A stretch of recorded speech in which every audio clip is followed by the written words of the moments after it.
Қайырлы күн. Мадина Садуақасова енесімен қарым-қатынас туралы шындықты айтты. Оны бастамас бұрын каналға тіркеліп, лайк басып, комментарий жазуды ұмытпаңыздар. Келіспей қалдық. Мадина Садуақасова енесімен қарым-қатынас туралы шындықты айтты. Танымал эстрада жұлдызы Мадина Садуақасова енесі мен келін ара қатынасын реттейтін ер адам деп санайды.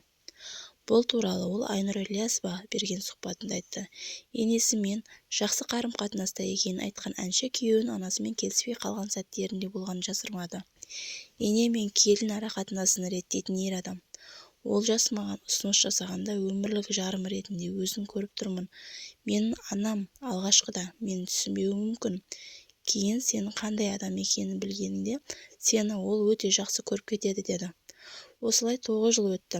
Анасы осы уақытқа дейін бірде-бір рет сөз айтқан емес. Келіспей қалған бір сәт болды. Ол кісілер Әнуардың ешкімге көрсеткісі келмеді. Ұлымды бағдарламаларға көпшіліктің алдына әлеуметтік желіге шығаруға қарсы болды.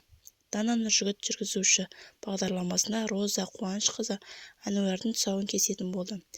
Мен Роза Рымбаеваның ұлымын, тұсауын кесуге деген арманым ғой.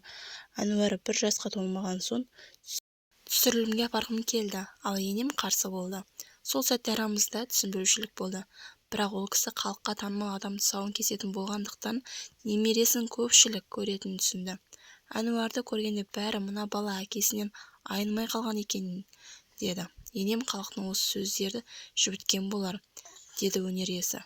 Мадина Садуақасова өз пәтері бола тұра не себептен енесімен бірге тұрғанын түсіндірді. Менің енем өзгенің өміріне араласпайтын жан. Енемен 2 жыл бірге тұрдық.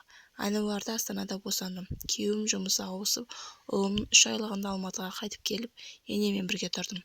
Өз пәтерім болды. Жолдасым сырт көзге жуас болып көрінгенмен, өмірде ондай емес. Олжас мен үйіме барып тұрмайтынын айтты, деді Мадина Садуақасова. Соңына дейін тыңдағандарыңызға рахмет. Лайк басып, комментарий жазып, каналға тіркелуді ұмытпаңыздар. Сіздерге әрдайым жақсы жаңалықтармен бөлісетін боламыз.